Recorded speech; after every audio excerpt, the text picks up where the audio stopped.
Hello friends, I am doctor Lokesh Washne. मैं आज आपको केवीएल के बारे में बताऊंगा। KVL means Kirchhoff voltage law. इसको हम लूप एनालिसिस और मैश एनालिसिस के नाम से भी जानते हैं। डेफिनेशन क्या होती है? सिंपली किसी भी लूप और मैश में हर एलिमेंट के वोल्टेजों का एल्जेब्रिक सम 0 होता है। The algebraic sum of all the voltage of the element is always 0 in any loop और मैश। अब इसको हम डिफाइन कैसे करते हैं? लूप और मैश होता क्या है? लूप और मैश तभी बनता है जब कोई भी ब्रांच और जंक्शन और नोड रिपीट ना करा गया, उसे यानी दोबारा नहीं लिया गया हो। ओके, लूप क्या होता है?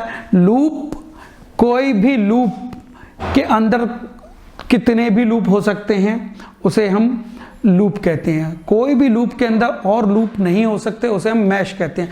इसको हम एक एग्जांपल लेके समझते हैं। जैसे मान लीजिए ये एक लूप लिया मैंने, ABCDEFA। ओके, इस लूप के अंदर और भी लूप हैं, 2 लूप हैं, ABEFA और BCDEB। यानी कि इस लूप के अंदर 2 लूप हैं, तो इसको हम लूप कहेंगे। और मैश किसे कहते हैं? जैसे BCDEB, इसके अंदर और लूप नहीं बन सकता, यानी कि ये मैश है। ओके, अब मैश लूप एनालिसिस या केवीएल के बारे में हम कैसे बात करेंगे? कि हमने अभी क्या बात करी थी कि algebraic sum of all the voltage in any loop और मैश इज ऑलवेज 0। कैसे? कि इस लूप के अंदर जितने एलिमेंट्स हैं उनके वोल्टेजों का एल्जेब्रिक सम जो होगा वो मेरा 0 होगा। जब भी हम केवीएल केसीएल एनालिसिस करेंगे या लूप मैश एनालिसिस करेंगे, तो हमें एक बात ज़रूर जान लेनी चाहिए कि कभी भी किसी भी एलिमेंट में, कोई भी एलिमेंट है, अगर करंट जा रहा है और प्लस के अंदर एंट्री हो रही है, माइनस से वो लीव कर रहा है, तो इसका सीधा सा मतलब है कि यहाँ वोल्टेज ड्रॉप हो रहा है। और अगर किसी भी एलिमेंट से करंट प्लस की तरफ से बाहर निकला, माइनस से एंट्री कर रहा है, तो यहाँ पर वोल्टेज राइज होगा। जैसा कि अगर मान लीजिए कोई बैटरी है, हमेशा बैटरी करंट पॉजिटिव टर्मिनल से करंट निकलता है और माइनस में करंट एंटर करता है, यानी यहाँ वोल्टेज राइज कर रहा है। लेकिन ऐसा ज़रूरी नहीं है कि कोई वोल्टेज के अंदर करंट नहीं, पॉजिटिव के अंदर नहीं जा सकता। जैसे मान लीजिए यहाँ मैं एक बैटरी लगा देता हूँ जो इससे ज़्यादा V1 से ज़्यादा V2 पावरफुल है, V2 is greater than V1, तो नेचुरली करंट अब कैसे जाएगा? अब करंट की डायरेक्शन ऐसे हो जाएगी, तो यानी कि ये वोल्टेज ड्रॉप कर रहा है और ये वोल्टेज राइज कर रहा है। ओके, कोई भी रेजिस्टिव एलिमेंट या डिसिपेटिंग एलिमेंट जितने भी होते हैं, हमेशा जब भी करंट हमेशा प्लस में एंट्री करता है और माइनस से लीव करता है। ये R, L, C तीनों एलिमेंट्स हो सकते हैं। ओके, तो हम यहाँ पर जो केवीएल के बारे में बात करेंगे वो सिंपली ओम्स लॉ के रूप में बात करेंगे, यानी कि V = I × R। ओके, अच्छा, अब केवीएल एनालिसिस का सीधा सा फार्मूला होता है नंबर ऑफ इक्वेशन। हम किस तरीके से निकालेंगे?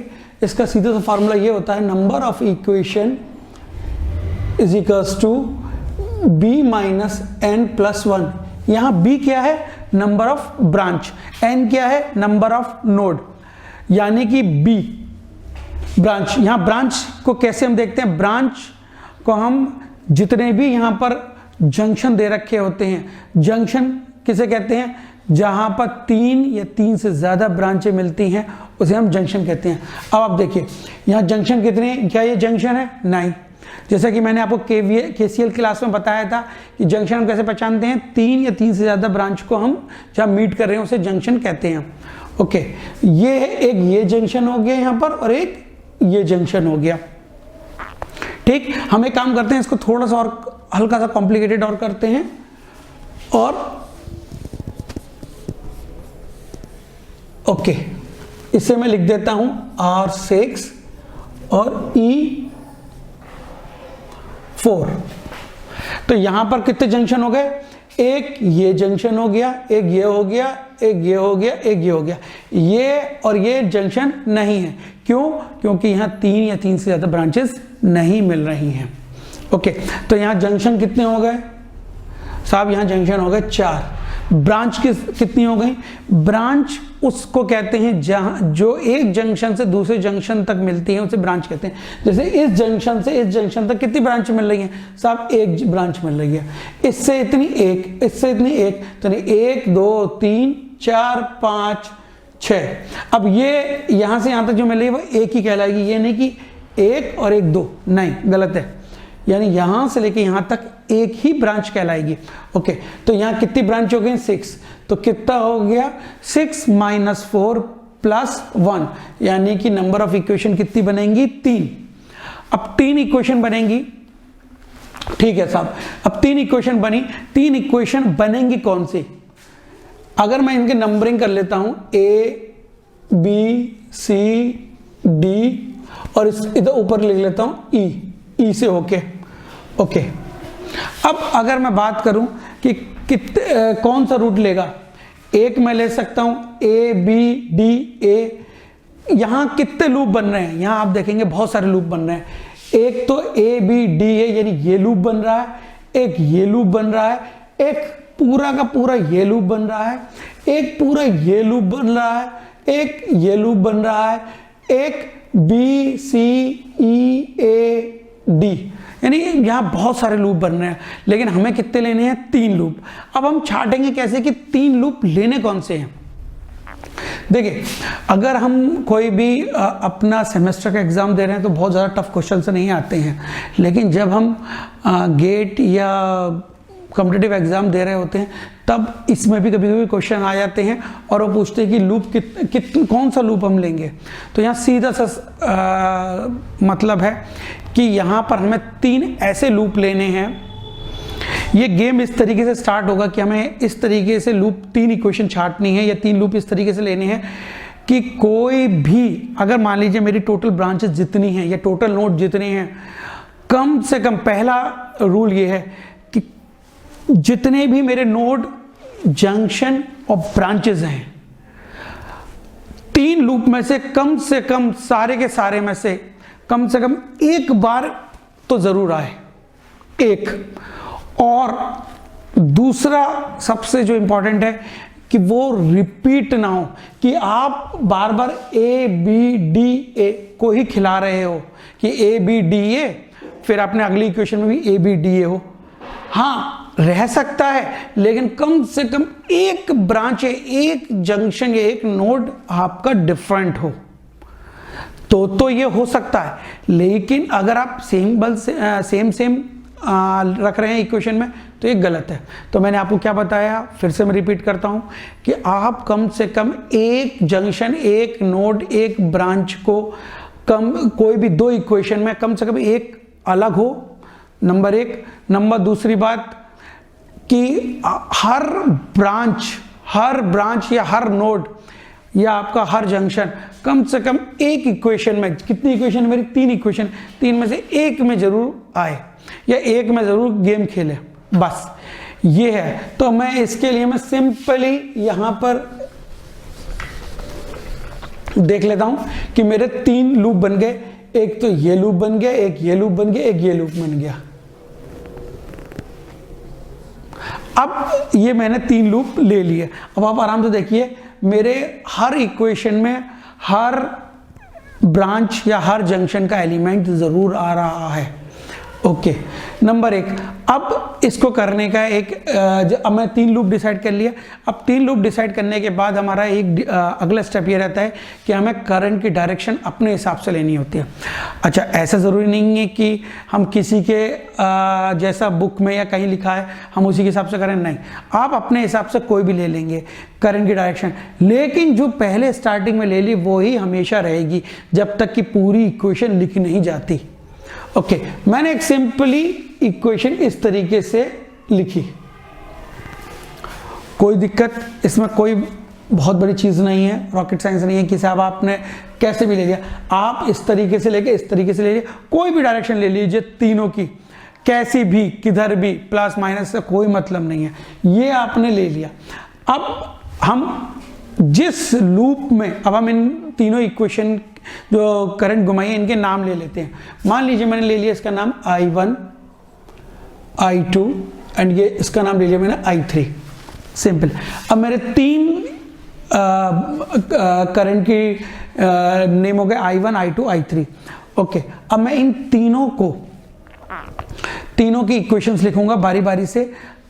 अब इसमें मेरा एक रूल और है, मेरा नहीं केवीएल का है, यानी इसमें आपको हमेशा ये याद रखना है जिस करंट लूप में आप हो उसके करंट को आप सबसे बड़ा मानेंगे। यानी कि बड़े का मतलब यहां ये कहने का मतलब है कि जब भी हम माइनस करेंगे या प्लस करेंगे, तो अब मैं जैसे मान लीजिए किस करंट में हूं इस वक्त I1 पर सपोज करिए, तो I1 में से I2 माइनस होगा, ना कि I2 में से I1।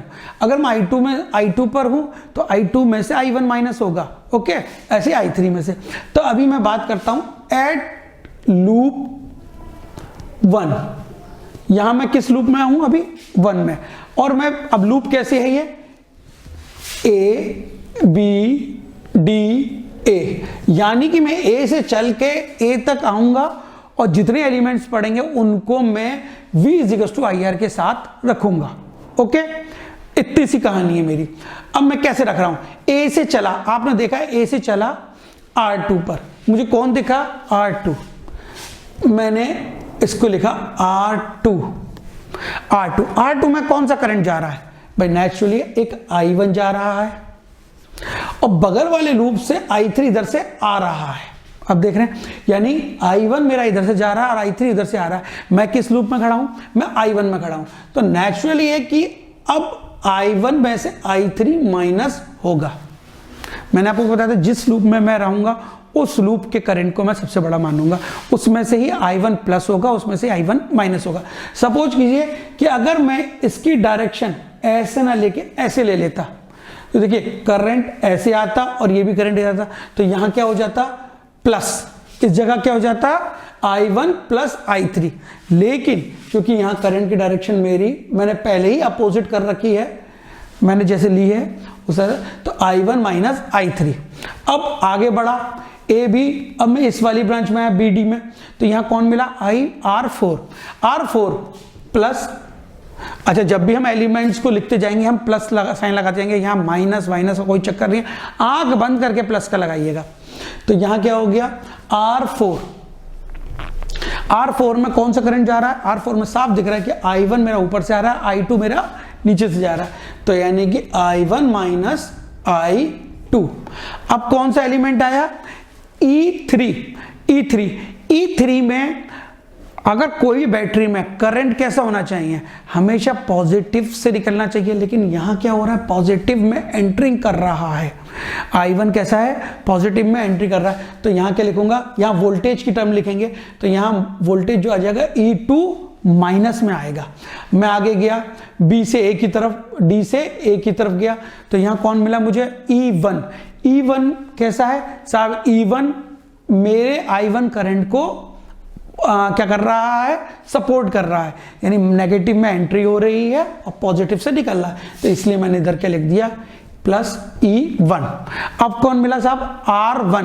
R1 में कौन सा करंट जा रहा है? R1 में कौन सा करंट जा रहा है? I1।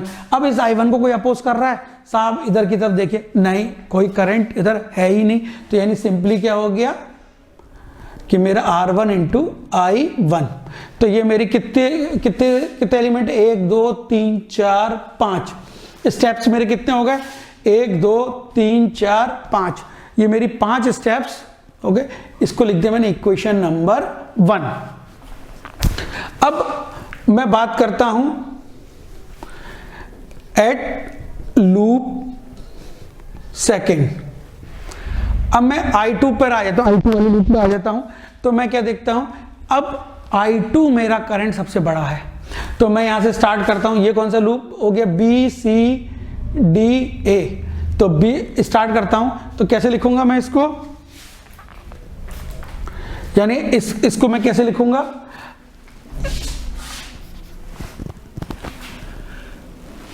R3 R3, कौन सा करंट है, I2। अब आप देखिए I2 में से I3 माइनस गया, क्यों, क्योंकि करंट ऐसे आ रहा है और ये ऐसे जा रहा है, यानी कि ये क्लॉकवाइज डायरेक्शन में आ रहा है और ये एंटी क्लॉकवाइज डायरेक्शन में जा रहा है। तो I2 माइनस I3 प्लस अगला एलिमेंट कौन है, R5। R5 के साथ कोई और करंट है नहीं साहब, I2 ही करंट है। फिर उसके बाद कौन आया, E3। E3 चूंकि मेरे करंट के अपोजिट में है तो इसीलिए माइनस E3 लिखा। फिर कौन आया, E2। E2 इस वक्त मेरे करंट के साथ है, E2 इस वक्त मेरे करंट के साथ है। कैसे करंट के साथ है, आप यहां साफ देख रहे हैं कि E2 जिसमें करंट मेरा माइनस में जा रहा, प्लस से निकल रहा है, तो इसीलिए E2 प्लस में हो गया। अगला एलिमेंट कौन है, R4। R4 में से I2 माइनस I1, इक्वेशन कितनी हो गई, दूसरी। ये इक्वेशन मेरी सेकंड निकल गई। ओके, अब बात करते हैं एट लूप 3, यानी ये लूप कौन सा हो गया, A B C E A, या इसको इस तरीके से ना नाम देके इस तरीके से दो, A E C B A। Okay, अब इसमें करंट कैसे है, क्लॉकवाइज डायरेक्शन में। ओके, सारे ही क्लॉकवाइज डायरेक्शन में है करंट। हाँ, अब हम इसको कैसे लिखेंगे,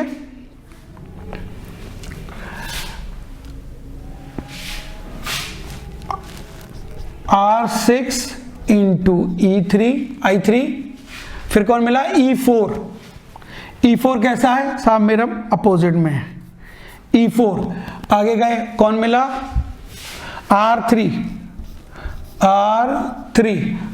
में करंट कौन कौन से हैं, एक तो I3 जा रहा है जिसका अपोज I2 कर रहा है, प्लस R2 इसमें कौन सा करंट है, इसमें I3 करंट है और जो कि I1 इसका अपोज कर रहा है। ये हो गई इक्वेशन नंबर 3, इक्वेशन नंबर 3। अब आपने यहां से इसको कर लिया, तो यहां कितने हो गए, 1 2 3 4, 1 2 3 4। अच्छा, आप यहां देखेंगे माइनस जो टर्मिनोलॉजी, माइनस जो आया है, माइनस किसी एलिमेंट के अंदर करंट क्या अपोज कर रही है कि सपोर्ट कर रही है, इस वजह से माइनस है, बाकी सब जगह प्लस ही आता गया। अब ये 3 इक्वेशन है और मेरे 3 अननोन है, तो मेरा सॉल्यूशन आ जाएगा। 3 अननोन कौन कौन से हैं, I1 I2 I3, और यहाँ 3 इक्वेशन मेरी पहली, दूसरी और तीसरी इक्वेशन आ गई। अब 3 इक्वेशन आने से मैं इन 3 को I को सॉल्व कर लूंगा। अब इसे सॉल्व करने के अब क्वेश्चन किस तरीके से आएंगे, क्वेश्चन सिंपली आएंगे, फाइंड, अब मान लीजिए आपने ये सब निकाल लिया,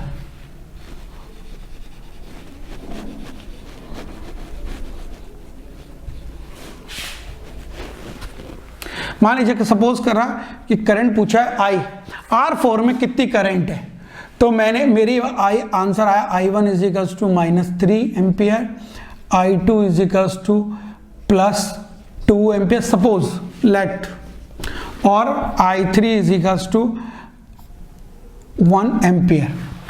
तो अगर किसी ने पूछा और मैंने कैसी डायरेक्शन ली थी, I1 I2, तो अब आप ये देखिए मुझे पूछा गया I1, I कितना है, तो आपको साफ दिख रहा है कि I इज इक्वल्स टू, अगर मैं ऊपर से नीचे ला रहा हूं तो यहां क्या हो रहा है, I1 माइनस I2।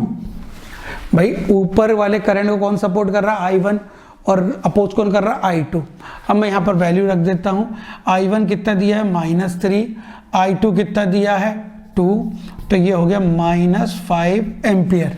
यानी करंट जो जा रही है, यहाँ करंट जो जा रही है वो कितनी जा रही है, I में -5 एम्पियर।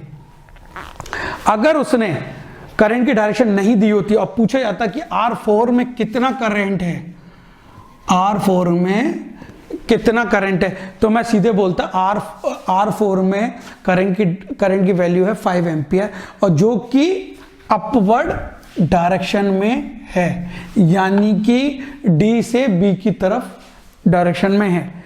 ये मैं इस तरीके से मैं इसको लिख दूंगा। अब क्वेश्चन में और बढ़ाता हूं। मान लीजिए पूछता हूं कि बताइए कि